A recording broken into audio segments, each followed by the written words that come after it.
स्वागत है सभी सुनने वालों का आज की इस नई और बहुत ही दिलचस्प गहन चर्चा में। बहुत बहुत धन्यवाद। आज का विषय वाकई काफी सोचने पर मजबूर करने वाला है। बिल्कुल। मतलब आमतौर पर अगर किसी की कोई चीज खो जाए ना, तो उसे ढूंढने का एक सीधा सा लॉजिक होता है। जैसे अगर चाबी खो गई तो इंसान वहीं ढूंढता है जहां वो आखिरी बार था या जहां वो चाबी गिरी होगी। हाँ, एकदम सीधा गणित है। लेकिन मानव मनोविज्ञान का सबसे बड़ा विरोधाभास ये है कि इंसान अपनी पूरी जिंदगी अपनी सबसे कीमती चीज यानी अपनी खुशी और शांति एक ऐसी जगह ढूंढता रहता है जहां वो कभी थी ही नहीं। हाँ, बिल्कुल सही कहा आपने। तो आज हमारा मिशन इसी पहेली को सुलझाना है। आज हम जैन दर्शन के एक बहुत ही गहरे ग्रंथ तत्वार्थ सूत्र के अध्याय 1 के सूत्र 32 पर चर्चा कर रहे हैं।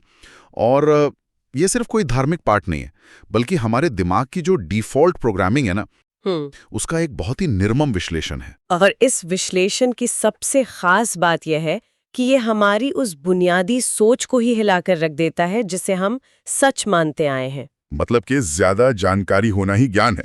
बिल्कुल, इंसान हमेशा से यही सोचता है। लेकिन ये स्रोत बताता है कि बहुत सारी जानकारी होने के बाद भी इंसान अज्ञान का या यूं कहें कि मिथ्या ज्ञान का शिकार हो सकता है। मिथ्या ज्ञान। हाँ, ये सिर्फ जानकारी की कमी नहीं है, बल्कि एक पूरी तरह से भ्रमित अवस्था है। तो सीधे उसी सूत्र 32 पर आते हैं। इसमें एक श्लोक का जिक्र है, सद असतो रवि वीष्य शमुत्वत। और इसका जो अर्थ है वो सुनने वालों को थोड़ा चौंका सकता है। क्योंकि इसके अनुसार मति ज्ञान, श्रुत ज्ञान और यहाँ तक कि अवधि ज्ञान भी गलत हो सकते हैं। वही तो, मतलब ज्ञान गलत कैसे हो सकता है? इसमें कारण ये बताया गया है कि इंसान सत यानी जो सच में है और असत यानी जो अवास्तविक है, उसके बीच का फर्क ही नहीं समझ पाता। ये बात थोड़ी अमूर्त सी लगती है। देखिए, इसे समझने के लिए स्रोत में एक बहुत ही सटीक उपमा दी गई है, उन्मत्त की उपमा। उन्मत्त यानी पागल व्यक्ति? हाँ, एक ऐसा इंसान जिसने अपना मानसिक संतुलन खो दिया हो। स्रोत कहता है कि ऐसा इंसान कभी अपनी पत्नी को माँ कह देता है और कभी माँ को पत्नी। अरे बाप रे। लेकिन स्रोत में एक और बात थी जो मुझे थोड़ी अजीब लगी। उसमें लिखा है कि वो पागल इंसान कभी-कभी अपनी पत्नी को पत्नी और माँ को माँ भी कह देता है। बिल्कुल। तो मतलब वो सही भी बोल रहा है। तो अगर वो सही बोल रहा है तो फिर उसे अज्ञानी क्यों कहा जा रहा है? क्योंकि उसका वो सही बोलना किसी समझ पर आधारित नहीं है। वो महज एक तुक्का है। वो समझकर नहीं बोल रहा, बस उस पल उसकी जो इच्छा हुई, जो सनक सवार हुई, उसने बोल दिया। अच्छा, मतलब कोई लॉजिक नहीं है उसके पीछे? बिल्कुल नहीं। उसके दिमाग में असलियत की कोई तस्वीर ही नहीं है। जिस ज्ञान का आधार वास्तविकता न होकर इंसान की अपनी इच्छाएं हों, वो ज्ञान होकर भी अज्ञान ही है। ये तो बिल्कुल वैसा हो गया जैसे कोई बच्चा परीक्षा में बैठा हो, उसे कोई फॉर्मूला नहीं आता और वो बस बहुविकल्पी सवालों में तुक्के से किसी भी जवाब पर टिक लगा दे। एकदम सही उदाहरण है। संयोग से उसका जवाब सही हो भी जाए, उसे नंबर भी मिल जाए। लेकिन अगर कोई पूछे कि भाई ये जवाब आया कैसे, तो वो बस मुंह देखता रह जाएगा। उसे उस विषय का कोई ज्ञान नहीं है। लेकिन इस उपमा से ना एक बहुत ही बेचैन करने वाला सवाल उठता है। क्या ये दर्शन ये कह रहा है कि हम सब जो रोजमर्रा की जिंदगी जी रहे हैं, हम भी मनोवैज्ञानिक रूप से उसी पागल की तरह हैं? अगर हम इंसान के बर्ताव को गहराई से देखें तो जवाब हाँ ही है। इंसान भी तो अपनी इच्छाओं और सहूलियत के हिसाब से चीजों को सच या झूठ मान लेता है। मतलब हम असलियत देखना ही नहीं चाहते। हम परवाह ही नहीं करते कि चीजों का असली स्वरूप क्या है। जो चीज उस पल खुशी देने का वादा करती है, इंसान उसे सत मान लेता है, भले ही वो पूरी तरह से असत हो। तो अगर हम असलियत नहीं देख पा रहे हैं, तो सवाल यह है कि हम किस चीज का भ्रम पाल कर बैठे हैं? वो मायाजाल है क्या? स्रोत 3 मुख्य चीजों की तरफ इशारा करता है: संसार, शरीर और भोग।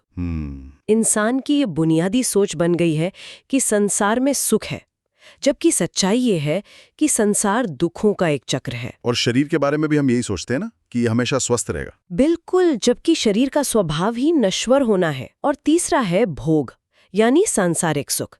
इंसान को लगता है कि इससे उसे स्थायी संतुष्टि मिलेगी, जबकि आखिर में ये रोग और दुख ही लाते हैं। इसके लिए ना स्रोत में वो मृग तृष्णा वाला यानी मिराज वाला जो उदाहरण है वो बहुत जबरदस्त है। हाँ, रेगिस्तान वाले हिरण का। हाँ, वो तपती रेत पर दूर से चमकती हुई चीज को पानी समझ लेता है। वो प्यासा है तो उसका दिमाग उसे यकीन दिलाता है कि वहां पानी है। वो दौड़ता है, थकता है, और जब पहुंचता है तो क्या मिलता है? सिर्फ सूखी रेत। लेकिन वो रुकता नहीं है। उसे आगे फिर कोई रेत चमकती दिखती है और वो फिर दौड़ पड़ता है। और आखिर में बिना एक बूंद पानी पिए उसी तपती रेत पर दम तोड़ देता है। और पता है, ये सिर्फ एक हिरन की कहानी नहीं है, ये आज के इंसान का बिल्कुल सटीक चित्रण है। वो कैसे? इंसान भी तो यही कर रहा है। एक रिश्ते से दूसरे रिश्ते की तरफ, एक पद से दूसरे पद की तरफ भाग रहा है। उसे लगता है बस ये नई गाड़ी मिल जाए या ये नया घर मिल जाए तो शांति आ जाएगी। और इसी भागदौड़ में वो बर्नआउट का शिकार हो जाता है। बिल्कुल।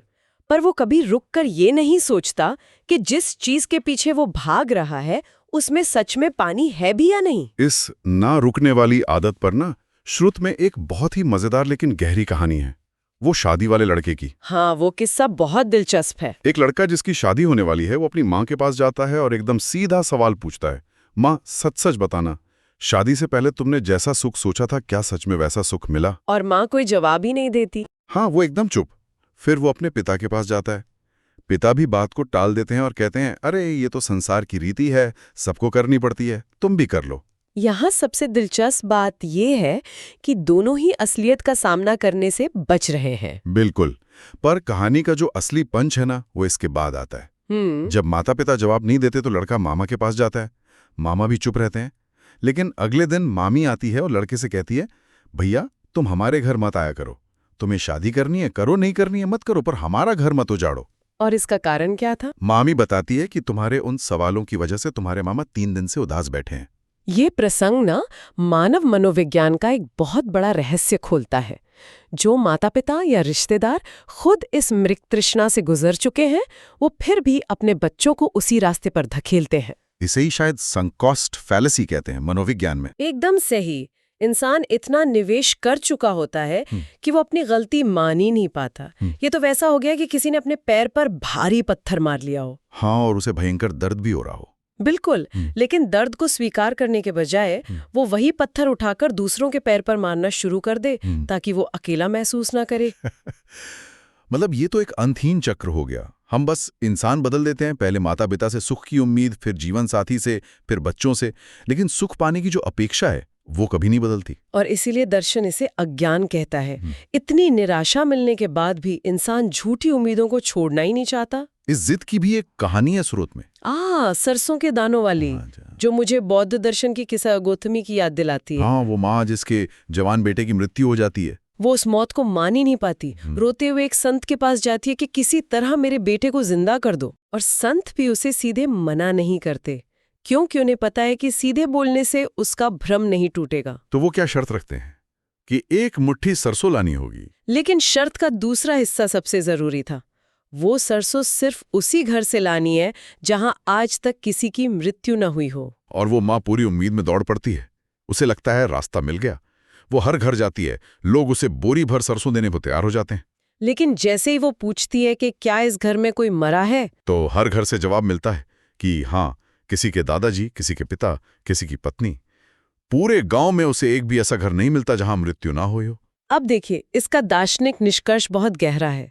उस माँ को हर जगह मृत्यु और दुख के प्रमाण मिलते हैं, पर क्या उसकी वो उम्मीद टूटती है कि शायद अगला घर ऐसा मिल जाए? नहीं टूटती। इंसान का दिमाग ही ऐसा है। हमें हर जगह निराशा दिखती है, फिर भी हम सोचते शायद मेरे साथ ऐसा नहीं होगा। इसी रक्षा तंत्र को दर्शन में कारण विपरीतता कहा गया है। ये कारण विपरीतता रोजमर्रा की जिंदगी में कैसे काम करती है, थोड़ा और आसान भाषा में समझाएंगी? बिल्कुल। इसका मतलब है दुख के असली कारण को न समझना। जब इंसान दुखी होता है तो उसका अहंकार ये मानने को तैयार ही नहीं होता कि ये उसके अपने फैसलों या गलत उम्मीदों का नतीजा है। तो वो दूसरों पर दोष मढ़ने लगता है। हाँ, वो भगवान से शिकायत करता है कि मेरे साथ ही ऐसा क्यों किया, या पड़ोसियों और रिश्तेदारों को दोष देता है। ये तो बहुत ही अजीब बात है। और स्रोत में ये भी है कि इंसान सही जगह जाकर भी गलत चीजें मांगता है। जिसे स्वरूप विपरीतता कहते हैं। मतलब लोग मंदिर जाते हैं, उन भगवान की मूर्तियों के सामने हाथ जोड़ते हैं जिन्होंने खुद संसार और भोगों को त्याग दिया था, और मांगते क्या है? मेरा व्यापार बढ़ा दो, मुझे सुख दे दो। ये तो बिल्कुल ऐसा हो गया कि आप किसी बड़े हार्ट सर्जन के पास जाएं और उसे कहें कि डॉक्टर साहब प्लीज मेरे बाल काट दीजिए। अरे बाप रे, क्या सटीक उपमा है। मतलब हम ना भगवान का स्वरूप समझ रहे हैं, ना संसार का। बिल्कुल। और कभी कभी जब इन उम्मीदों से गहरी ठेस पहुंचती है तो इंसान को कुछ पल के लिए वैराग्य भी होता है, जो कि असल में अच्छी बात है, राइट? आंखें खोलने के लिए। हाँ, बहुत सकारात्मक अवस्था है। लेकिन इंसान का मन इतना चंचल है कि वो तुरंत एक नई उम्मीद पाल लेता है और फिर से उसी जाल में फंस जाता है। अच्छा, यहाँ मैं थोड़ा रुकना चाहूंगा। मैं मान सकता हूँ कि हम जैसे आम लोग इस जाल में फंस जाते हैं, लेकिन जो महापुरुष हैं जिन्होंने बहुत अध्ययन किया है, वो तो इस मायाजाल से बच जाते होंगे ना? यही तो ये दर्शन मानव मन की सबसे बड़ी कमजोरी को उजागर करता है। स्रोत साफ कहता है कि ये डिफॉल्ट प्रोग्रामिंग इतनी शक्तिशाली है कि बड़े बड़े ज्ञानी भी इसमें फंस जाते हैं। महापुरुष भी? हाँ, इसका सबसे बड़ा उदाहरण राम और लक्ष्मण का है। जैन दर्शन के अनुसार राम के पास क्षायक सम्यक दृष्टि थी। ये शब्द थोड़ा भारी है। श्रोताओं के लिए इसका आसान मतलब क्या होगा? इसे ऐसे समझे कि राम ने सत्य को उसके सबसे शुद्ध रूप में देख लिया था। उन्हें आत्मा और शरीर के अलग होने का पूरा ज्ञान था, एक अटूट ज्ञान। तो फिर लक्ष्मण की मृत्यु पर क्या हुआ? जब लक्ष्मण की मृत्यु हुई तो राम पर मोह इतना हावी हो गया कि उनका सारा ज्ञान दब गया। वो उस मृत शरीर को स्वीकार ही नहीं कर पाए। वो मृत शरीर को नहलाते हैं, भोजन कराने की कोशिश करते हैं। हाँ, और जो लोग उन्हें समझाने आते हैं, राम उल्टा उन्हें ही पागल समझने लगते हैं। रोंगटे खड़े कर देने वाली बात है ये। एक परम ज्ञानी महापुरुष भी अपनी भावनाओं के आगे सत और असत का भेद भूल गया। और सिर्फ राम ही नहीं, भरत चक्रवर्ती का भी उदाहरण है। उनके पास मति, श्रुत और अवधि तीनों तरह के उच्च ज्ञान थे। भूत, भविष्य, वर्तमान सब जानते थे वो, बिल्कुल। लेकिन जब राज्य का लालच हावी हुआ तो उन्होंने अपने ही भाई बाहुबली पर सुदर्शन चक्र चला दिया, जबकि वो जानते थे कि सुदर्शन चक्र अपने परिवार वालों पर काम नहीं करता। फिर भी क्रोध में उनका सारा ज्ञान धरे का धरा रह गया। बाप रे, जब राम और भरत चक्रवर्ती जैसे लोग इस भ्रम का शिकार हो सकते हैं तो हमारी क्या बिसात है? स्रोत में ना इस पागलपन को दिखाने के लिए एक बहुत ही हास्यास्पद कहानी है, वो ट्रेन वाले यात्री की। हाँ, वो बिना टिकट वाले यात्री की कहानी मानवीय मूर्खता का बहुत ही शानदार रूपक है। वो यात्री ट्रेन में बैठ जाता है, जब टीसी आता है तो वो घबराकर टिकट ढूंढने का नाटक नहीं करता, वो सच में पागलों की तरह उसे ढूंढने लगता है। अपने कोट की जेबें छानता है, सूटकेस पलट देता है। और हद तो तब होती है जब वो अपने जूते उतार कर उनमें टिकट ढूंढने लगता है।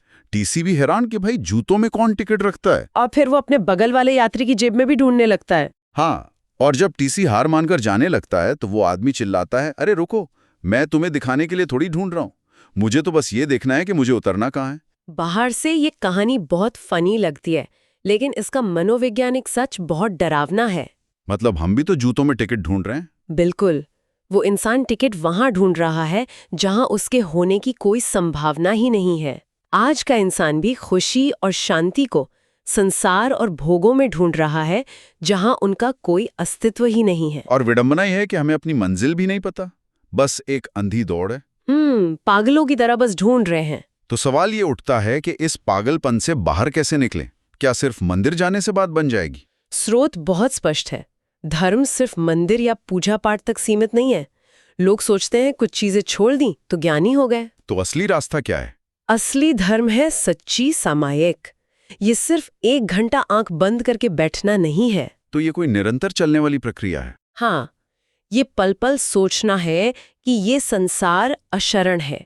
मतलब यहाँ कोई भी चीज आपको स्थायी शरण नहीं दे सकती, सब कुछ अनित्य है। लेकिन असल में हम क्या कर रहे हैं?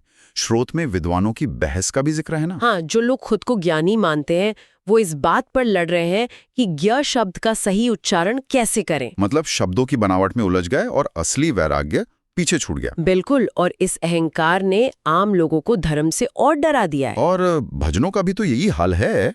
स्रोत में बताया गया है कि कैसे लोग पुराने सच्चे भजनों को फिल्मी धुनों पर गा रहे हैं, क्योंकि उन्हें बस ताली बजाने और नाचने में मजा आता है।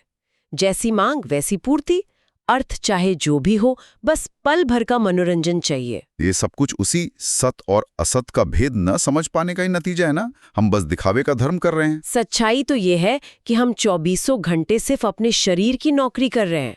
हम उसके दास बन गए हैं। उदाहरण है ना, जहाँ लोग मंदिर में पूजा कर रहे हैं पूरी श्रद्धा से, लेकिन जैसे ही जेब में फोन बजता है वो भगवान को वहीं छोड़कर फोन पर बात करने बाहर चले जाते हैं। ये दिखाता है कि हमारी असली प्राथमिकता क्या है। बिल्कुल सटीक।